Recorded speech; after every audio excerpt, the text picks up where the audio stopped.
गजाननं भूतगणादिसेवितं कपित्थजम्बूफलसारभक्षितम् उमासुतं शोकविनाशकारणं नमामि विघ्नेश्वरपादपङ्कजम्। सदाशिवसमारम्भां शङ्कराचार्यमध्यमाम् अस्मदाचार्यपर्यन्तां वन्दे गुरुपरम्पराम्। अपारकरुणासिन्धुं ज्ञानदं शान्तरूपिणं श्रीचन्द्रशेखरगुरुं प्रणतोऽस्मि मुदान्वहम्। देवे देहे च देशे च भक्त्यारोग्यसुखप्रदं बुधपामरसंसेव्यं तं श्रीजयेन्द्रं नमाम्यहम्। नमामः शङ्करान् वाक्यविजयेन्द्रसरस्वतीं श्रीगुरुं शिष्टमार्गानुनेतारं सन्मतिप्रदं श्रीसत्यचन्द्रशेखरेन्द्रसरस्वतीस्वामिने नमः। सर्वमङ्गलमाङ्गल्ये शिवे सर्वार्थसाधिके शरण्ये त्र्यम्बके देवी నారాయణి నమోస్తుతే। ప్రియమిత్రులందరికీ కూడా హృదయపూర్వక ధన్యవాదాలు తెలియజేస్తూ, ఆత్మీయులారా, జంతూనాం నరజన్మ దుర్లభం అనేటువంటి ఒక నానుడి ఉంది. ఈ లోకంలో సకల చరాచర ప్రాణికోటి అన్నిట్లోనూ ఉత్తమమైనటువంటిది మానవ జన్మ. కారణం, మానవుడికి మాత్రమే వివేకము అనేది ఉంది. వివేకం వలన అతను దేవతల ద్వారా కీర్తించబడుతున్నాడు. మనం పూర్వపు గాథలు విన్నప్పుడు మానవుని యొక్క స్థైర్యం, ధైర్యం, వివేకము, పాండిత్యము ఇవన్నీ కూడా దేవలోకంలోనే గౌరవించబడ్డాయి. ఉదాహరణకు అర్జునుడు సశరీరంగా ఇంద్ర పదవిని పొందాడు. ఇంద్రలోకంలో ఆ యొక్క సాహిత్యము మరియు నృత్య కళలలో అతను తీర్మానం ఇచ్చాడు. ఇంద్రుని యొక్క అర్ధసింహాసనాన్ని పొందినటువంటి వాడు అర్జునుడు. ఈ విధంగా మానవులంటే గొప్ప గౌరవాన్ని సంపాదించినటువంటి జన్మ చాలా అనవరతం, అసాధ్యమైనటువంటిది. ఇట్టి దుర్లభమని ఎందుకన్నాడంటే, ఎన్నో పూర్వజన్మ పురాకృతమైనటువంటి పుణ్యం ద్వారానే సంప్రాప్తమవుతుంది.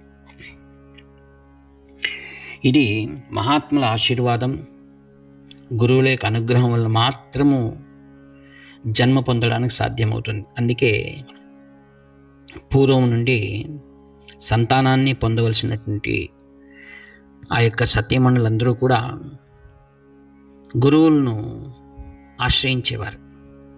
ఉత్తమమైనటువంటి జన్మ ఈ యొక్క భగవత్ ప్రేరితం. మనం భాగవతాది గ్రంథాలు చూసినప్పుడు రాక్షస కులంలో పుట్టినటువంటి వాడు ప్రహ్లాదుడు సాధుజన సమాగం ఆశ్రమంలో పెరిగాడు. నారదుల వల్ల భగవత్ ప్రాప్తిని, భగవత్ యొక్క స్మరణను అత్యంత సులభంగా పొందినటువంటి వాడు ప్రహ్లాదుడు. ఒకానొకసారి చతుర్ముఖ బ్రహ్మను నారదుడు సంధించాడు. వెళ్ళి నమస్కరించి, పితామహ, సాధుజన సమాగం వల్ల కలిగేటువంటి ప్రయోజనం ఏమిటి అన్నారు. అప్పుడు బ్రహ్మ భూలోకంలో ఒక చిన్న క్రిమిని చూపించి, దాన్ని వెళ్ళి అడుగు, నీకు చెప్తారని. ఆశ్చర్యం అవుతుంది. భూలోకానికి వచ్చాడు. అక్కడ చిన్న క్రిమిని చూశాడు, ప్రశ్నించాడు. సాధుజనం వలన కలిగే లాభం ఏమి అన్నాడు. తక్షణం అది మరణించింది. ఆశ్చర్యపోయాడు. ఇదేంటి, నా వలన ఒక సంహారం జరిగింది, హింస జరిగింది అని ఎంతో బాధాతప్త హృదయుడయ్యాడు. ఆ యొక్క బ్రహ్మలోకానికి వచ్చాడు. బ్రహ్మ అన్నాడు, చింతించకు, అక్కడ గోవు ఒకటి ఉంది, దాన్ని వెళ్ళి అడుగు అన్నాడు. అయ్యయ్యో, గోహత్య పాపం వస్తుందో ఏమో అని మళ్ళీ వెళ్ళాడు. తండ్రి చెప్పిన మాట నన్ను కానీ ఆ ప్రశ్న అడిగాడు. సాధుజన సమాగం వల్ల కలిగే ప్రయోజనం అది వినగానే అది ప్రాణాలు అర్పించేసింది. గోహత్యకు నేను కారణమయ్యాను కదా అని ఎంతో పశ్చాత్తాపడి బ్రహ్మలోకానికి వెళ్ళాడు.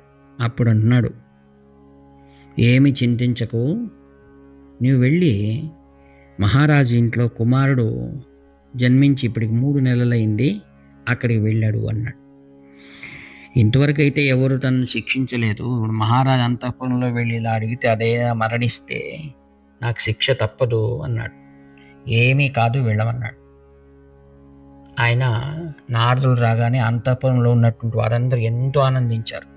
బాలుడు పుట్టినటువంటి శుభవేళ సాక్షాత్ నారదులే వచ్చారు కదా అని.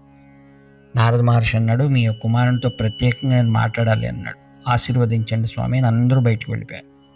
ఆ యొక్క చిన్న బిడ్డను అడిగారు, సాధుజన సమాగమం యొక్క ప్రయోజనం ఏమి అనగానే ఆ బాలుడికి మాటలు వచ్చి చెప్తున్నారు, మీరు నన్ను క్రిమిగా ఉన్నప్పుడు చూశారు, మీ దర్శన భాగ్యంతో నేను గోవుగా జన్మించాను, ఇప్పుడు గొప్ప శ్రీమంతుల ఇంట్లో నేను కలగడానికి మీరే కారణం, మీకంటే గొప్ప సాధు పురుషులు ఎవరున్నారు అన్నారు. అంటే బ్రహ్మ ఇతనికి అనుభవపూర్వకంగా సాధు జన్మ యొక్క సాధు సమాగమం వల్ల కలిగే ప్రయోజనాన్ని నిరూపించాడనమాట. అందుకే ఆదిగురు శంకర భగవత్పాదాచార్యులు అంటారు, సత్సంగత్వే నిస్సంగత్వం, నిస్సంగత్వే నిర్మోహత్వం, నిర్మోహత్వే నిశ్చలతత్వం, నిశ్చలతత్వే జీవన్ముక్తి, భజ గోవిందం భజ గోవిందం గోవిందం భజ మూఢమతే అని. అందుకే ఉత్తమమైన జన్మ మనకి ఈరోజు కలిగిందంటే అది వెనకల జన్మల్లో మనం చేసుకున్నటువంటి ఆ యొక్క సత్కర్మ మరియు మహాపురుషుల యొక్క దివ్య ఆశీస్సులు తప్ప మరి ఏది కాదు. కావుననే నీ పెద్దలందరూ ఏం చేస్తున్నారంటే, పిల్లల్ని తీసుకువెళ్తున్నాం గురువుల దగ్గరికి, వారి పాదాల చెంత వారిని ఉంచినప్పుడు వారు ఆశీర్వదిస్తున్నారు. మనకు అనిపిస్తుంది వీరు మన మాదిరిగా మానవులే కదా, వీరి వలన మన పిల్లలు కలిగేటువంటిది ఏమి లాభం, వీరు చూసి సన్యాసులు, మనం చూస్తే గృహస్థులు, కలిగే లాభం ఏమి అనేటువంటిది కొందరికి అనుమానం ఉంటుంది. ఆత్మీయులారా, సత్యం చెప్పాలి అంటే మహాత్ములు రాశీభూతమైనటువంటి ఒక తపోనిధి వారు. వారిలో ప్రతి ఒక్కరిని పరివర్తన చేసేటువంటి శక్తి వారిలో సహజంగా ఉంటుంది. కాంచి కామకోటి పీఠంలో ఉన్నట్టు పరమాచార్య స్వాముల వారు నాస్తికులందరినీ కూడా ఆస్తికులుగా మార్చినట్టు ఉదంతాలు కోకొల్లలుగా ఉన్నాయి. అలానే శ్రీ శంకర విజయ సరస్వతి మహాస్వాములు వారి యొక్క దివ్య సన్నిధానంలో ఎందరో పరివర్తన చెందారు. వారిలో అంతటి గొప్ప శక్తి ఉంటుంది. ఏ విధంగా ఒక శిల్పి అక్కడ పడి ఉన్నటువంటి రాళ్లను గుర్తించి ఆ రాళ్లలో ఒక చైతన్యాన్ని గుర్తించి దాన్ని ఒక మూర్తిగా తీర్చి దాని దేవస్థానంలో ఏ విధంగా ప్రతిష్ఠ చేయడానికి అనుకూలమవుతుందో, అలాగనే మహాత్ముల యొక్క సన్నిధానంలో ఉన్నటువంటి రాళ్ళు రప్పలు కూడా అటువంటి మందబుద్ధి ఉన్నవారు కూడా ఎంతో జ్ఞానంగా ప్రకాశించడానికి సాధ్యమవుతుంది. అందుకే మనం వెళ్ళేటువంటి వారందరూ కూడా అటువంటి శ్రద్ధ నమ్మకంతో మనం వెళ్ళాలి, వెళ్ళి వారి దీవెనలు మనం పొందాలి. ఆత్మీయులారా, వైద్యశాస్త్రాలకు మానసిక శాస్త్రవేత్తలకు కూడా అంతు చిక్కని గడ్డు సమస్యలు ఏవైతే ఉన్నాయో అవి కూడా సులభంగా పరిష్కారం అందించేటువంటిది ఏవైనగా మన యొక్క వైదిక విజ్ఞానం. వైదిక విజ్ఞానంలో ప్రత్యేకంగా మానవుడు పరిపూర్ణమైనటువంటి శక్తిని పొందేటువంటి వారే సిద్ధ పురుషులు అని అంటారు. అందుకే సాధూనాం దర్శనం పుణ్యం, స్పర్శనం పాపనాశనం, సంభాషణం కోటితీర్థం, వందనం మోక్షదాయకం. మహాపురుషులు వారు దేహం ఉన్నా, దేహం పరిత్యజించి ఉన్న వారిలో ఉన్నటువంటి శక్తి ఆ యొక్క వృందావనంలో నిండి నిబిడీకృతమై ఉంటుంది. కావుననే పుణ్య ఆరాధనలో మనం పాల్గొనాలి. డిసెంబర్ 16 మహాపురుషుడు దివ్య పురుషుడైనటువంటి కాంచి కామకోటి పరమాచార్య స్వాముల పుణ్య ఆరాధన. కాంచీపురంలో శ్రీ శంకర విజయ సరస్వాముల వారు, తదంతే వాసివల శ్రీ సత్యచంద్రశేఖరేంద్ర సరస్వతి మహాస్వాముల వారి దివ్య సన్నిధానంలో జరిగేటువంటి ఈ యొక్క పుణ్య ఆరాధనలో మనం అందరూ కూడా మన యొక్క సంతానంతో పాటుగా మన కుటుంబ సభ్యులందరితో పాటుగా వెళ్ళి ఆ యొక్క దివ్యమైనటువంటి ప్రసన్న స్వరూపమైనటువంటి గురు అనుగ్రహాన్ని మనం పొంది మన జీవితాన్ని సన్మార్గం నడిపించుకొని ఈ సమాజాన్ని తీర్చిదిద్దేటువంటి శక్తిని ఆ గురువు ద్వారా మనం పొందాలని చెప్తూ, ఇట్టి సువర్ణ అవకాశాన్ని మనం సదుపయోగం చేసుకోవాలి అని ప్రార్థిస్తూ ఈ వాక్పుష్పములను అత్యంత వినయపూర్వకంగా శ్రీ శంకరయ్య సరస్వాములు వారి దివ్య పాదపద్మం సమర్పిస్తూ సెలవు తీసుకుంటాను. ఇట్లా మీ ఆత్మీయ మిత్రుడి నివర్తి నాగభూషణ శర్మ. 7483229249. హర హర శంకర జయ జయ శంకర. హర హర శంకర జయ జయ శంకర. హర హర శంకర జయ జయ శంకర.